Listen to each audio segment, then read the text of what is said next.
रुक्मिणी हरण एवं कृष्ण रुक्मिणी विवाह। राजा परीक्षित सुखदेव जी से कहते हैं, महाराज, मैं रुक्मिणी विवाह का प्रसंग विस्तार से सुनना चाहता हूँ। सुखदेव जी कहते हैं, राजन सुनो। विदर्भ देश के राजा भीष्मक के 5 पुत्र और 1 कन्या थी। उनके ज्येष्ठ पुत्र का नाम रुक्मी था और कन्या का नाम रुक्मिणी। भागवत ने उनकी माता का नाम नहीं बताया है, किंतु अन्य ग्रंथों के अनुसार उनकी माता का नाम शुद्धमती था। जहाँ मति शुद्ध होती है वहीं महालक्ष्मी का आगमन होता है। रुक्मिणी लक्ष्मी का अवतार थी। भीष्मक राजा की इच्छा थी कि रुक्मिणी का विवाह श्री कृष्ण से किया जाए, किंतु राजा का पुत्र रुक्मी अपनी बहन का विवाह गोपाल के साथ नहीं, राजा शिशुपाल के साथ करना चाहता था। रुक्मिणी ने भाई की इच्छा जानी तो उसे बड़ा दुख हुआ। रुक्मी ने शिशुपाल को बारात लेकर आने का आमंत्रण दिया। कामी शिशुपाल बारात सहित आ पहुंचा। गणपति पूजा के समय भी इस कामी का ध्यान तो रुक्मिणी की ओर लगा हुआ था। उसका ध्यान कन्या के दैहिक सौंदर्य की ओर था। जब साधारण जीव विवाह करने जाता है तो कामाधीन होकर जाता है। प्रभु तो गोपाल अर्थात गोरूपी इंद्रियों को नियंत्रण में रखने वाले हैं। भगवान जितेंद्रिय बनकर विवाह करने जाते हैं। शुद्धमती के अंतःपुर में एक सुदेव नामक ब्राह्मण आता जाता था। रुक्मिणी ने उस ब्राह्मण से कहा, मैं श्री कृष्ण से विवाह करना चाहती हूँ। 7 श्लोकों में लिखा हुआ मेरा यह पुत्र आप श्री कृष्ण तक पहुंचा दीजिए। एकनाथ महाराज ने रुक्मिणी स्वयंवर पर भाष्य लिखा है। वे कहते हैं कि रुक्मिणी श्री कृष्ण का विवाह शुद्ध जीव और ईश्वर का विवाह है। भागवत कथा के अंतिम दिन को इस विवाह की कथा आती है। जिसे तक्षक नाग के दंश से मरना है, क्या वह लौकिक विवाह की बातें सुनेगा? योगी श्रेष्ठ परमहंस सुखदेव जी यह कथा कह रहे हैं। भाषा विवाह की है, जबकि तात्पर्य तो जीव के ईश्वर से मिलन का है। श्री कृष्ण कहते हैं, मुझे सांसारिक सुखोपभोग की इच्छा नहीं है। मुझे किसी भी वस्तु की अपेक्षा नहीं है। मैं निरपेक्ष हूँ, मैं निष्काम हूँ। रुक्मिणी भी तो कहती है कि उसे भी विषय सुख की इच्छा और अपेक्षा नहीं है। रुक्मिणी ने अपने पत्र में लिखा था कि वह निष्काम है और उसके मन में कोई विकार वासना नहीं है। सामान्य कन्या ऐसी बात कैसे कह पाएगी? श्री कृष्ण और रुक्मिणी दोनों निष्काम निर्विकार है। अर्थात यह प्रसंग लौकिक विवाह का नहीं, आध्यात्मिक मिलन का है। अलौकिक सिद्धांत को समझाने के लिए लौकिक शब्दावली का प्रयोग किया गया है। भागवत के श्लोक यही अर्थ बताते हैं। लग्न के पूर्व भी रुक्मिणी ने निर्विकारिता की बात कही थी। लग्न के पश्चात भगवान उससे कहते हैं, मुझे स्त्री की और वंश वृद्धि की इच्छा नहीं है। क्या कोई साधारण पुरुष विवाह के बाद ऐसी बात करेगा? जो व्यक्ति ईश्वर के साथ विवाह करना चाहता है उसे उसके रिश्तेदार बहुत सताते हैं। रुक्मी भी अपनी बहन का विवाह भगवान से होने के विरुद्ध था, किंतु जीव यदि सद्गुरु की शरण लेता है तो उसका बेड़ा पार हो जाता है। रुक्मिणी ने भी सद्गुरु के रूप में सुदेव की सहायता ली थी। हरे कृष्णा। जो ईश्वर से मिलना चाहता है उसे अपना जीवन साधा रखना चाहिए। राजकन्या होते हुए भी रुक्मिणी पार्वती जी के दर्शन के लिए पैदल ही गई थी। सुखदेव जी यह कथा कह रहे हैं। राजा परीक्षित की इस अलौकिक विवाह कथा में तन्मयता ही बताती है कि वह विवाह साधारण मनुष्यों का नहीं था। यदि रुक्मिणी लौकिक सुख चाहती होती तो वहां उपस्थित अन्य किसी भी राजा के साथ वह ब्याह कर सकती थी, किंतु उसने बड़े विवेक से श्री कृष्ण का वरण किया। जीव जब ईश्वर के साथ विवाह होता है तब कृतार्थ होता है। रुक्मिणी श्री कृष्ण का विवाह जीव और ईश्वर का मिलन है, जो सुदेव जैसे सद्गुरु की कृपा से हुआ है। रुक्मिणी भगवान की आध्या शक्ति है। संत ही ब्रह्म संबंध करा सकता है। किसी सुयोग्य सद्गुरु की मध्यस्थता के बिना जीव ईश्वर से मिल नहीं पाता। रुक्मिणी का पत्र लेकर सुदेव द्वारिका आया। भोजन आदि से निवृत्त होकर द्वारिकानाथ ने सुदेव से कुशल मंगल पूछा। आपके दर्शन से मैं कृतार्थ हुआ। क्या सेवा करूं मैं आपकी? सुदेव ने भगवान को रुक्मिणी का पत्र दिया और कहा, प्रभु, यह रुक्मिणी एक सुपात्र कन्या है। वह सुंदरी तो है ही, सद्गुणी, चतुरा और सुशीला भी है। इसके साथ यदि आपका विवाह होगा तो आपका जीवन सुख शांति से बीतेगा। श्री कृष्ण ने रुक्मिणी का पत्र पढ़ा। अक्षर और भाषा से ही मनुष्य की परीक्षा हो जाती है। पत्र चाहे विस्तृत न हो, भावार्थ तो पूरा पूरा होना ही चाहिए।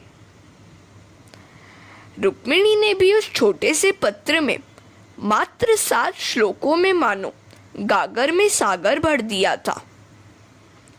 दोनों का सप्तपदी संबंध शीघ्र ही जुड़ जाना चाहिए, ऐसा सूचित करने के लिए ही 7 श्लोक लिखे। 6 श्लोकों में रुक्मिणी ने श्री कृष्ण के 6 सद्गुणों का वर्णन किया। उन श्लोकों में ऐश्वर्य, यश, श्री, ज्ञान और वैराग्य कूट कूट कर भरा है। जीव यदि दीन बनकर भगवान की शरण में जाता है तो वे उसकी उपेक्षा नहीं करते, उसे वे अपना लेते हैं। जीव का धर्म में शरणागति लेना है। पत्र में श्री कृष्ण को सुंदर सा संबोधन दिया गया। यह जगत नहीं, जगत का सृजनहार सुंदर है। संसार में जो कुछ सुंदरता है वह श्री कृष्ण के सौंदर्य का अंश मात्र है। संसार कार्य है और कृष्ण कारण। सौंदर्य की कल्पना में से विकार का भी जन्म हो सकता है। हमेशा यही सोचो कि मनुष्य की सुंदरता ईश्वर के कारण ही है। भागवत सुंदर दृष्टि देता है। भागवत अहम की दृष्टि को बदलता है। जगत जैसा है वैसा ही रहेगा। प्रश्न दृष्टि का है। जैसी दृष्टि वैसी सृष्टि। पत्र में आगे लिखा है, नाथ, आप अतिशय सुंदर हैं। आपके सौंदर्य के साथ साथ आपके सद्गुणों की कथा भी मैंने कई महात्माओं से सुनी है और इसी कारण से आपसे विवाह करने का मैंने निश्चय किया है। आपके सद्गुणों ने मेरा मन मोह लिया है, मेरा चित्त चुरा लिया है। आपके सौंदर्य और सद्गुणों का वर्णन सुनकर मेरा मन निर्लज्ज हो गया है। हरे कृष्णा। बार बार श्री कृष्ण कथा सुनने वाले का मन श्री कृष्ण हर लेते हैं। शुकदेव जी जैसे निरपेक्ष वक्ता भी कृष्ण कथा कहने की इच्छा रखते हैं। यदि कोई श्रोता नहीं मिल पाता था तो वे वृक्षों को ही रास पंचाध्यायी सुनाते थे। नाथ, मैं किसी कामी पुरुष के साथ विवाह करना नहीं चाहती। रुक्मिणी के पत्र में ऐसा आगे लिखा गया है। मैंने अपनी आत्मा आपके चरणों में समर्पित कर दी है। परमात्मा सोचेंगे कि ऐसी निर्लज्ज कन्या से कैसे विवाह किया जाए। सो रुक्मिणी ने आगे श्लोक में लिखा है, नाथ, इसमें मेरा अपना कोई दोष नहीं है कि मैं निर्लज्ज हो गई हूँ। मैं वैसे तो लज्जा युक्त ही थी, किंतु आपके सद्गुणों ने ही मुझे निर्लज्ज बना दिया है। मेरी निर्लज्जता के दोषी आप ही के सद्गुण हैं। आप तो सभी के अंतर्यामी हैं। मैं और लिखूं तो क्या लिखूं? मेरी मनोभावना से आप सुपरिचित हैं। रुक्मिणी शिशुपाल का नामोल्लेख करना चाहती नहीं थी, किंतु उसने सोचा कि संभव है कि कृष्ण ऐसा सोचेंगे कि यदि हरण करके मुझसे विवाह करेंगे तो उन्हें और तो कुछ मिलेगा ही नहीं। जो कन्या अपने साथ संपत्ति न लाए, उससे विवाह करने से क्या लाभ होगा? सो रुक्मिणी ने आगे के श्लोक में लिखा है कि वह अपनी निजी संपत्ति श्री कृष्ण को दे देगी। कौन सी है वह संपत्ति? मैंने हमेशा नियमित सत्कर्म किया है। तुलसी की पूजा किए बिना मैं पानी तक नहीं पीती। आज तो नारी तुलसी की पूजा करती ही नहीं है, और यदि कोई नारी करती भी होगी तो चाय पानी के बाद। संयम और सदाचार के बिना जीवन कैसे सुधरेगा? सदाचार का अर्थ है शास्त्र सम्मत धर्म द्वारा आचार, स्वेच्छाचार नहीं। मैंने कई व्रत नियम आदि किए हैं। मैंने गरीबों को वस्त्र और अन्नदान भी दिए हैं। मैं अपनी पुण्य संपत्ति साथ ले आऊंगी। मैं अपनी अलौकिक संपत्ति साथ ले आऊंगी। आप मुझे स्वीकार करें। पतिव्रता पुण्यशाली नारी का पति कभी दुखी नहीं होता, सुखी ही होता है। अपनी संपत्ति की चर्चा करने के बाद रुक्मिणी ने स्वयं को प्राप्त करने का उपाय भी बताया। मैं प्रतिदिन पार्वती की पूजा करने के लिए मंदिर जाती हूँ। आप मुझे वहां से हर ले जाना। मुझे विश्वास है कि आप इसी दासी को स्वीकार नहीं करेंगे, तो मैं आपको प्राप्त करने के लिए हजारों जन्म लेती रहूंगी। मैं आप निष्काम प्रभु से ही विवाह करूंगी, अन्य किसी भी पुरुष के साथ नहीं। चाहे 100 जन्म क्यों ना लेने पड़े, किंतु मैं वरूंगी तो आपको ही। रुक्मिणी जैसे अटल निश्चयी ही परमात्मा को प्राप्त होते हैं। यदि आप मुझे स्वीकार नहीं करेंगे तो मैं शरीर का त्याग करूंगी। आपके सिवाय अन्य कोई भी व्यक्ति मेरा पति नहीं हो सकता। हरे कृष्णा। रुक्मिणी का पत्र पढ़कर श्री कृष्ण प्रसन्न हुए। सुना है मेरे लिए अन्न और निद्रा का भी उसने त्याग किया है, सो मैं उससे अवश्य विवाह करूंगा। मन और क्रिया को, मन और वचन को एक बनाओ, वैसा व्यक्ति ही भगवान को पसंद आता है। वे कहते हैं मोही कपट छल छिद्र न भावा।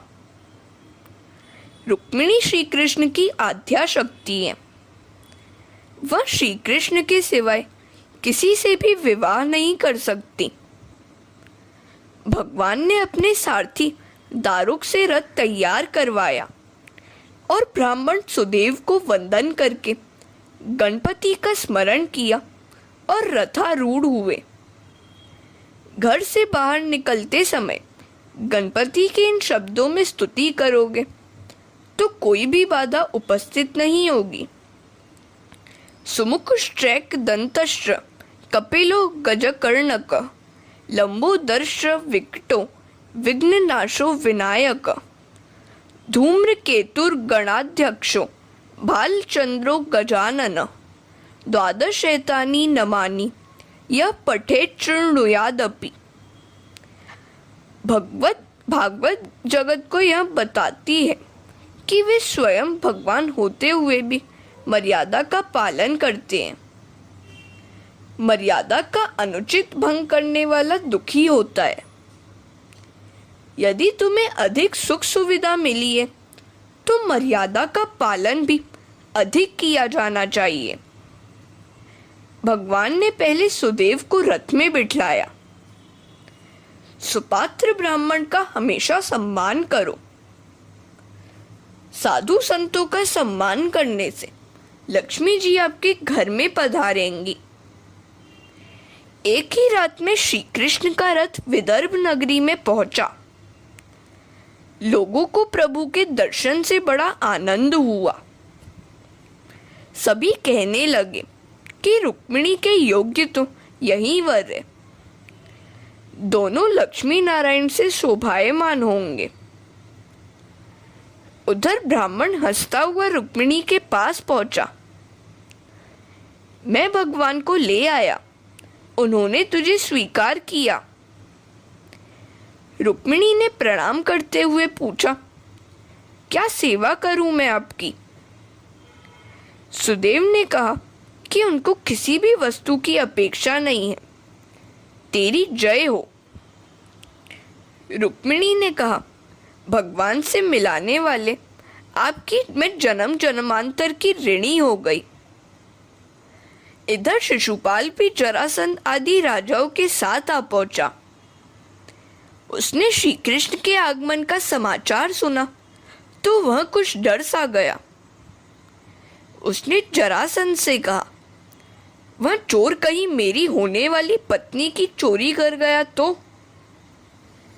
जरासंध ने उसे ढांढस बताते हुए कहा, हम यहाँ केवल खाने पीने तो नहीं आए हैं ना, समय आया तो तेरे लिए लड़ेंगे भी।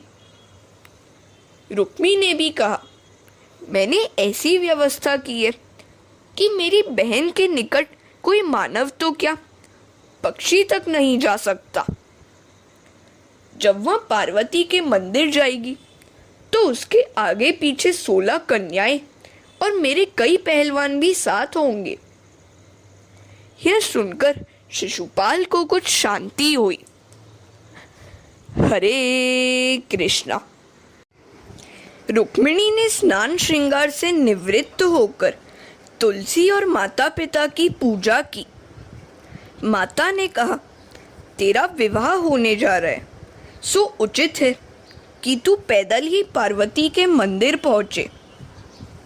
रुक्मिणी ने दूसरी बार प्रणाम किया तो माता ने वैसा करने का कारण पूछा। पुत्री ने आशीर्वाद मांगे। पुत्री जानती थी कि वह तो पार्वती के मंदिर से सीधे द्वारिका जाने वाली है, उसे घर लौटना नहीं है। कई राजाओं को रुक्मिणी के दर्शन की, माताजी के सौंदर्य को निहारने की इच्छा थी, किंतु उन्हें कुछ नहीं दिख पाया। रुक्मिणी मंदिर में पूजा तो पार्वती की मूर्ति की कर रही थी, किंतु उस मूर्ति में उसे द्वारिकानाथ के ही दर्शन हो रहे थे, क्योंकि उसकी भक्ति अनन्य थी। रुक्मिणी ने गणपति और पार्वती की पूजा की और प्रार्थना की, मैं हमेशा आपकी पूजा करूंगी। मेरा श्री कृष्ण से विवाह हो जाए, ऐसा कीजिए। पार्वती जी ने उसे आशीर्वाद दिया। रुक्मिणी पूजा समाप्त करके मंदिर से धीरे धीरे नीचे आ रही थी तो कामांध राजागण उसके सौंदर्य की प्रशंसा करने लगे। माता जी को तो वंदन करना चाहिए। रुक्मिणी ने सोचा कि वह तो जीव मात्र की माता है, ये अपने ही बालक उसको काम भाव से निहार रहे हैं। रुक्मिणी ने अपनी दृष्टि से ऐसा तेज प्रकट किया कि सभी कामांध राजा मूर्छित हो गए। माता जी को जो काम भाव से देखेगा उसका पतन ही होगा। प्रभु ने दारुक को रथ आगे बढ़ाने की आज्ञा दी। दूर से गरुड़ ध्वज देखकर रुक्मिणी प्रसन्न हो गई। प्रभु ने उसका हाथ पकड़कर अपने रथ में उसको बिठला लिया और रथ द्वारिका की दिशा में दौड़ चला। धाराशायी राजाओं को जब सुध आई तो अपने कपड़ों को झाड़ते हुए वे खड़े हुए। एक कहता था उसे चक्कर आए थे तो दूसरा कहता था कि तेज के मारे गिर गया था। उन्होंने जब माना कि श्री कृष्ण रुक्मिणी का हरण कर ले गए हैं तो उन्हें आश्चर्य का आघात लगा। क्या इतने क्षणों में वह सुंदरी को ले भागा? हम उससे युद्ध करेंगे। माता लक्ष्मी को भोगेच्छा की दृष्टि से देखने वाले का पतन ही होता है। शिशुपाल को तो रोना सा आ गया। मेरी नाक कट गई। जरासंध आदि ने कहा, नारी की भांति विलाप करने की यह घड़ी नहीं है। हम सबकी नाक कट गई है। हमें उस गोपाल से युद्ध करना होगा। शिशुपाल, जरासंध, दंतवक्र आदि अपनी सेना को लेकर श्री कृष्ण का पीछा करने दौड़े। उधर शाम तक कन्हैया घर न पहुंचा तो बलराम को चिंता हुई। पूछताछ करने पर उन्हें सारी बात का पता चला। वह भी कैसा शर्मीला है कि मुझसे बात तक न की। वे तुरंत सेना को लेकर विदर्भ आ पहुंचे और शिशुपाल, जरासंध आदि की सेना को तितर बितर कर दिया। साथ निभाने का वादा करने वाले राजा भी भाग निकले। शिशुपाल अकेला अपनी किस्मत को रोता रह गया। शिशुपाल रोता रहा किंतु लड़ने नहीं गया। कामी व्यक्ति भीरू ही होता है। हरे कृष्णा। जब सारे राजा मिलकर भी श्री कृष्ण और रुक्मिणी को रोक नहीं पाए तो जरासंध शिशुपाल के पास आकर कहने लगा, यदि श्री कृष्ण अकेला होता तो मैं उसे हरा देता, किंतु बलराम को हराना आसान नहीं है। समय ही हमारे विपरीत है। यदि तू जीवित रहेगा तो हजारों कन्याएं मिल जाएंगी। इस बार तो हम यहाँ से भाग चले। रुक्मी श्री कृष्ण से लड़ने आया तो उन्होंने उसे एक खंबे में बांध दिया। रुक्मिणी ने प्रार्थना की, मेरे भाई को मत मारिए। बलराम ने भी कहा, जो भी हो, अब तो यह तेरा साला ही है, उसे नहीं मारा जा सकता। तो श्री कृष्ण ने रुक्मी को बंधन मुक्त किया। रुक्मी वैसे तो उद्धत था, किंतु बहन को प्रसन्न करने के लिए उसने बलराम को प्रणाम किया। रुक्मिणी आनंद से सोचने लगी, मेरे जेठ जी कितने दयावान हैं। उन्होंने मेरे पापी भाई को क्षमा कर दिया। आज तो विवाह के बाद भाई भाई एक साथ नहीं रह पाते। यदि मन विशाल रखोगे तो झगड़े नहीं होंगे।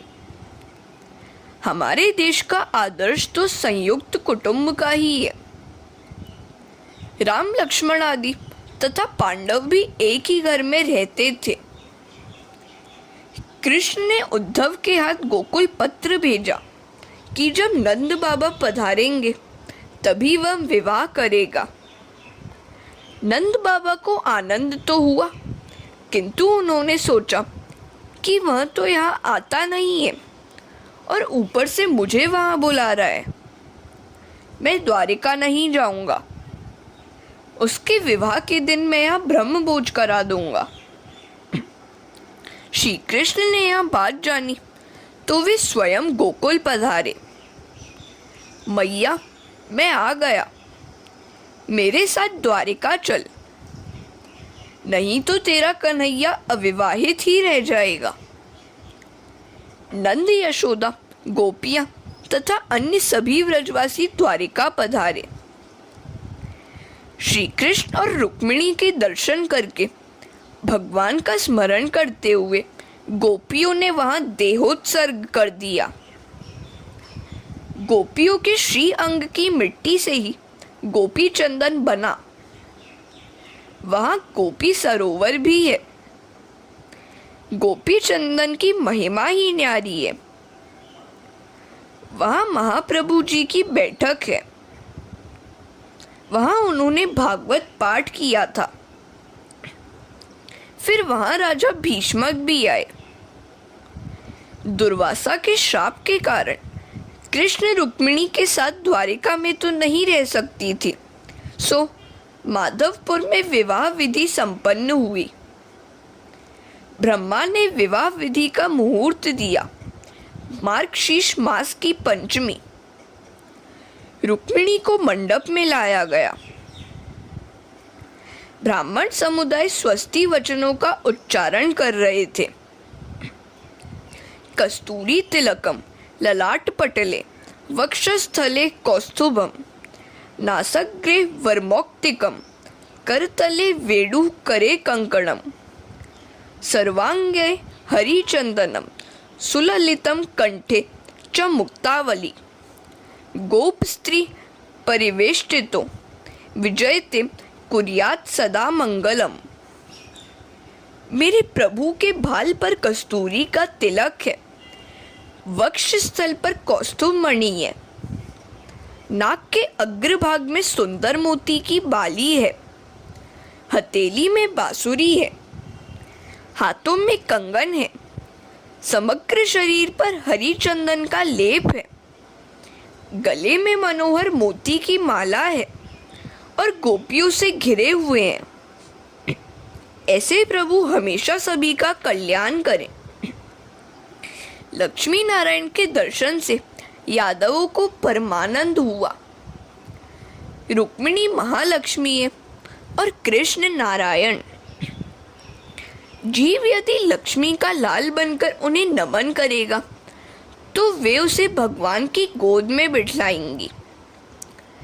यदि लक्ष्मी को माता का स्थान दोगे तो सुखी होगे, किंतु स्वामी बनने का प्रयत्न करोगे तो पतन की गर्त में गिरना पड़ेगा। लक्ष्मी को माता स्वरूप मानने में ही कल्याण है। हरे कृष्णा।